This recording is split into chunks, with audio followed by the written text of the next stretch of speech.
नमस्कार, विठल भाई Patel inter college Sirathu Kaushambi की ऑनलाइन क्लास में सभी छात्र छात्राओं का स्वागत है। कल की क्लास में भाई पिछली क्लास में ये क्लास भाई 2-3 दिन से बाधित हो गई थी, इसलिए जो है 2-3 दिन वीडियो आपका नहीं आ पाया था 12वीं का। आज जो है भाई पिछला वीडियो हमारा चल रहा था वो वैद्युत चालन से संबंधित चल रहा था। वैद्युत चालन में सारे टॉपिक हो गए थे। आज नया चैप्टर शुरू करेंगे भाई। नया चैप्टर आपका क्या है? अध्याय 6वां है, किरचॉफ के नियम तथा वैद्युत परिपथ चैप्टर रखा हुआ है।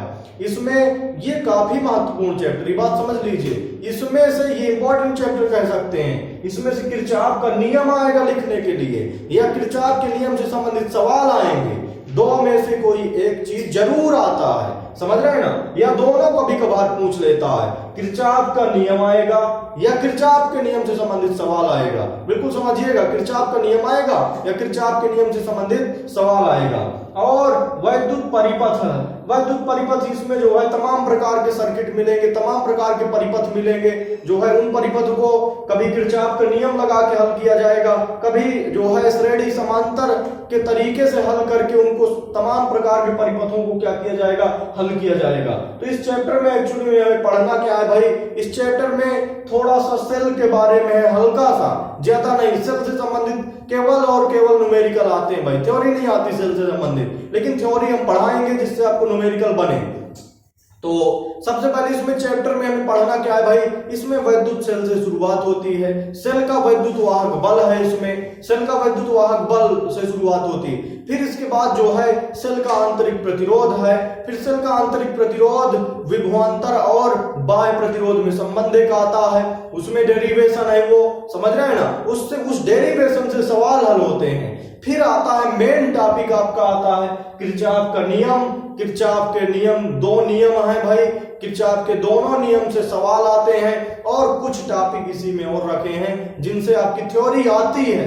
ये जो है किरचॉफ के नियम के बाद भी 1-2 टॉपिक रखे हैं जिनसे थ्योरी आती है। तो चलिए देखते हैं इस टॉपिक, इस चैप्टर में शुरुआत कहां से होती है भाई? शुरुआत वैद्युत सेल से होती है। इस चैप्टर में शुरुआत वैद्युत सेल से होती है। ध्यान दीजिएगा, सेल घरों में तो देखे होंगे भाई। सेल की परिभाषा नोट कर लेते हैं, इसके बाद फिर जो है समझाते हैं इसको। सेल, वैद्युत सेल एक ऐसी युक्ति है, वैद्युत सेल एक ऐसी युक्ति है, वैद्युत सेल एक ऐसी युक्ति है, वैद्युत सेल एक ऐसी युक्ति है जो रासायनिक ऊर्जा को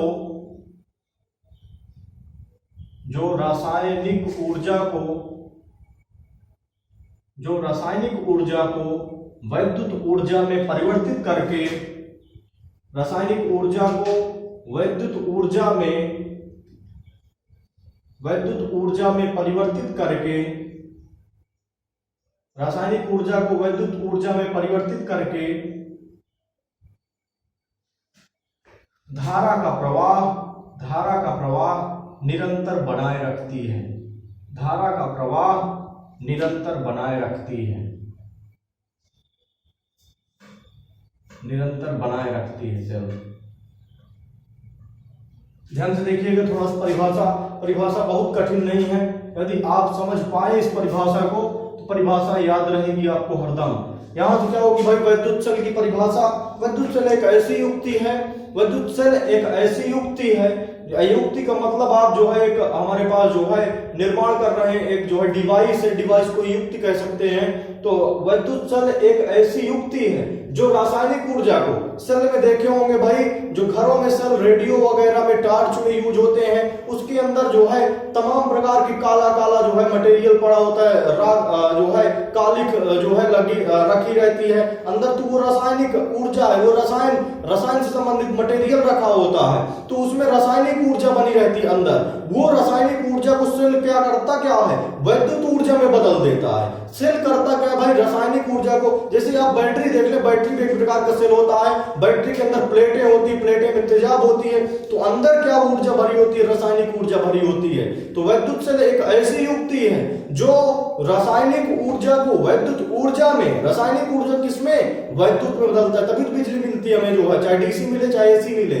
तो वैद्युत सेल एक ऐसी युक्ति है जो रासायनिक ऊर्जा को वैद्युत ऊर्जा में परिवर्तित करके धारा का प्रवाह निरंतर बनाए रखती है। परिपथ में धारा का प्रवाह, यहाँ परिपथ में होना चाहिए, परिवर्तित करके परिपथ में धारा का प्रवाह निरंतर बनाए रखती है, परिपथ में धारा का प्रवाह निरंतर बनाए रखती है। तो वैद्युत सेल क्लियर भाई सभी को? वैद्युत सेल एक बार परिभाषा और डिफाइन कर दे रहे हैं। वैद्युत सेल एक ऐसी युक्ति है जो रासायनिक ऊर्जा को वैद्युत ऊर्जा में परिवर्तित करके, रासायनिक ऊर्जा को वैद्युत ऊर्जा में परिवर्तित करके परिपथ में धारा का प्रवाह निरंतर बनाए रखती है। तो वैद्युत सेल हो गया। अब इसके बाद आगे देखते हैं, इसके बाद जो हमारे पास आता है भाई वैद्युत सेल का वैद्युत वाहक बल, सेल का विद्युत वाहक बल।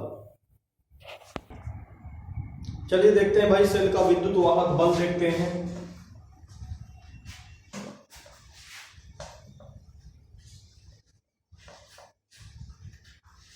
तो सेल का विद्युत वाहक बल,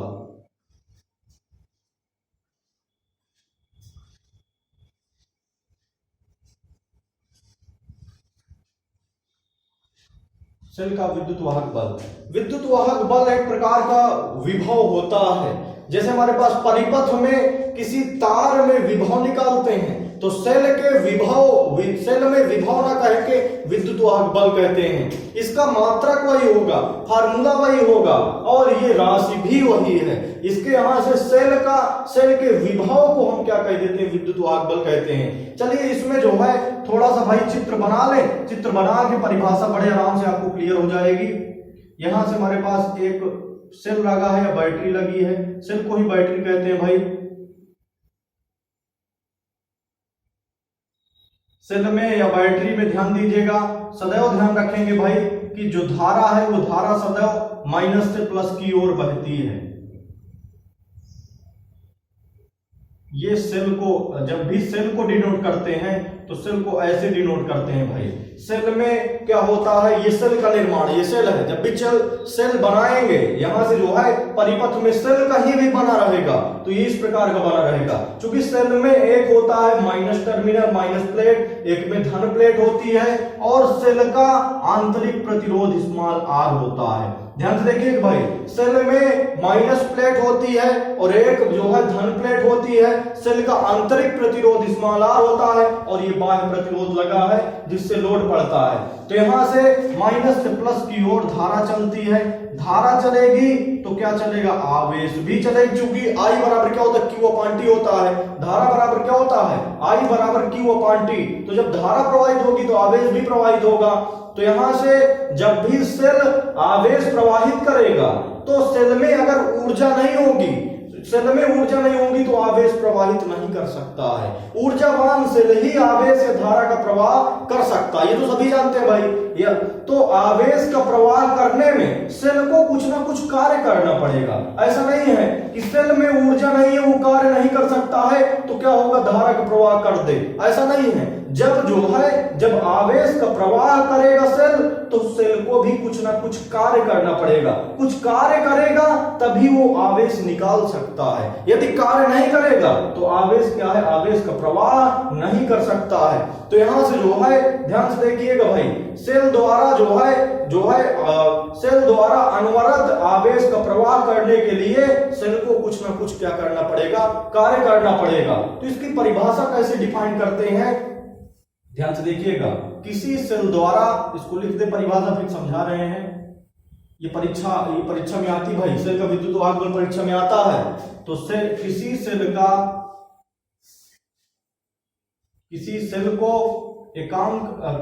का एकांक आवेश प्रवाहित करने में, किसी सेल द्वारा एकांक आवेश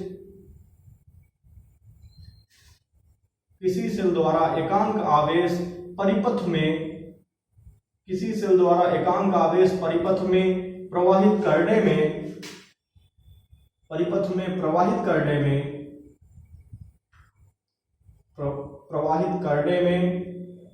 किसी सेल द्वारा एकांक आवेश परिपथ में प्रवाहित करने में किया गया कार्य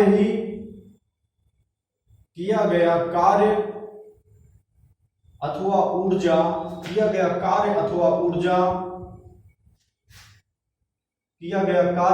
ऊर्जा सेल का वैद्युत वाहक बल कहलाता है। सेल का वैद्युत वाहक बल कहलाता है।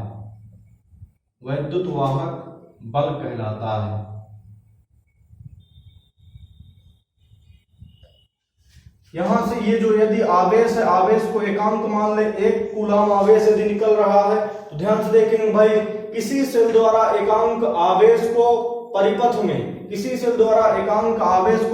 में प्रवाहित करने में एकांक आवेश को, ध्यान से देखिएगा, किसी सेल द्वारा, ये सेल है, किसी सेल द्वारा एकांक आवेश को, ये आवेश कैसा होना चाहिए, एकांक होना चाहिए, किसी सेल द्वारा एकांक आवेश को पूरे परिपथ में प्रवाहित करने में यदि इस आवेश को सेल ने निकाल तो दिया आवेश, यदि ये सेल जो है यहां पर निकल आया, मान लीजिए ये सेल जो है आवेश को यहां पर निकाल दिया, ये फिर भी सेल को कुछ ना कुछ कार्य करना पड़ेगा, तभी ये पूरे परिपथ में ये आवेश प्रवाह करेगा।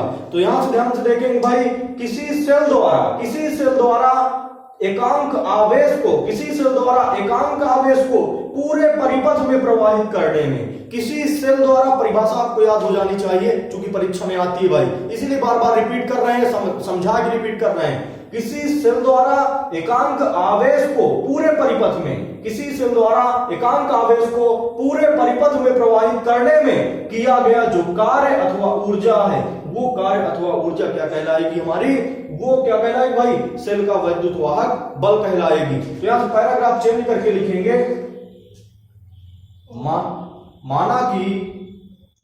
माना कि किसी सेल द्वारा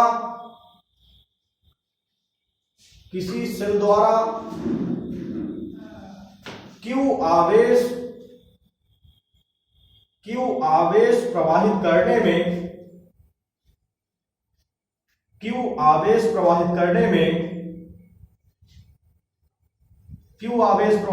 में W जूल कार्य करना पड़ता है, तब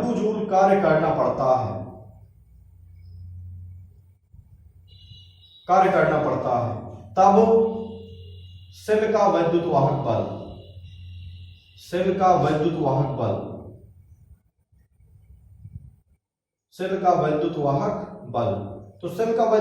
बल, सेल के वैद्युत वाहक बल को भाई यहां से जो है किससे डिनोट करते हैं, ई से, इसे व्यक्त करते हैं। सेल के वैद्युत वाहक बल को ई से व्यक्त करते हैं, ई बराबर W अपान यहां से Q होता है, ध्यान से देखिएगा भाई। और विभव बराबर भी क्या होता है, W अपान Q0 होता है, हमने बताया था। इसका फार्मूला एक होगा, मात्रक एक होगा, और सारे ये जो है हमारे पास जो है सारी राशियां एक है, ये वैद्युत वाहक बल भी एक है। तो यहां से ध्यान से देखेंगे इसको एक बार और, यदि Q आवेश को हम क्या कर दें, 1 कूलम कर दें, यदि Q आवेश को क्या कर दें, 1 कूलम कर दें, तो E बराबर बनेगा क्या, E बराबर W और बटे में Q का मान तो 1 हो गया, तो W बटे 1 को क्या लिख सकते हैं, W ही लिख सकते हैं। तो यहां से कहेंगे क्या, ध्यान से देखिएगा भाई, किसी सेल द्वारा एकांक आवेश को, यह आवेश कैसा होना चाहिए, एकांक होना चाहिए, किसी सेल द्वारा एकांक आवेश को पूरे परिपथ में प्रवाहित करने में जो किया गया कार्य है, कार्य ही क्या कहलाएगा, आपका विद्युत वाहक बल कहलाएगा। किसी सेल द्वारा एकांक आवेश को पूरे परिपथ में प्रवाहित करने में सेल द्वारा जो किया गया कार्य है, कार्य ही क्या कहलाएगा, विद्युत वाहक बल कहलाएगा, सेल का विद्युत वाहक बल कहलाएगा। पैराग्राफ चेंज करके लिखे थे, माना कि किसी सेल द्वारा Q आवेश प्रवाहित करने में कितना कार्य करना पड़ता है, W जूल कार्य करना पड़ता है। माना कि किसी सेल द्वारा Q आवेश प्रवाहित करने में W जूल कार्य करना पड़ता है, तब सेल का वैद्युत वाहक बल कितना होगा, E बराबर W अपान Q होगा। तो यहां से इतना हो गया। अब देखिए भाई, E का मात्रक कितना होगा, E का मात्रक बराबर जो है आपका हो जाएगा क्या, E का मात्रक बराबर W का मात्रक जूल प्रति Q, आवेश का मात्रक कूलम, जूल प्रति कूलम को ही क्या कहेंगे भाई, जूल प्रति कूलम को ही वोल्ट कहते हैं। इसे क्या कहते हैं, इसे वोल्ट भी कहा जाता है। इसे वोल्ट भी कहा जाता है। तो हमने बताया था भाई, जब भी तार के सिरों के बीच, जैसे इस तार के बीच यदि हम निकालें विभव, तो ये विभव V होगा। यदि यहां से जो है सेल में विभव निकाले, तो सेल में विभव नहीं होता है, सेल में विभव को क्या कह देते हैं, विद्युत वाहक बल कह देते हैं। तो दोनों एक ही हैं। जब विभव सेल में होगा तो वो विद्युत वाहक बल कहलाएगा, जब विभव तार में होगा, तार में किसी तार में, तो वो क्या कहलाएगा, विभव कहलाएगा। तो जब जो है विभव और विद्युत वाहक बल दोनों एक ही चीज है, बिल्कुल ध्यान रखिएगा। यहाँ से दोनों के मात्रक एक हैं, दोनों के फार्मूले एक हैं, यहाँ से केवल नाम में अंतर है, परिभाषा भी लगभग सेम है, उसमें जो है परिभाषा थोड़ा सा अलग बन जाती थी। तो यहाँ से सेल की विद्युत वाहक बल सभी को क्लियर है भाई। यदि आपको बढ़िया समझ में आ रहा है तो आप नीचे कमेंट में लिखेंगे कि समझ में आ गया है, बिल्कुल। और बढ़िया वीडियो पसंद आया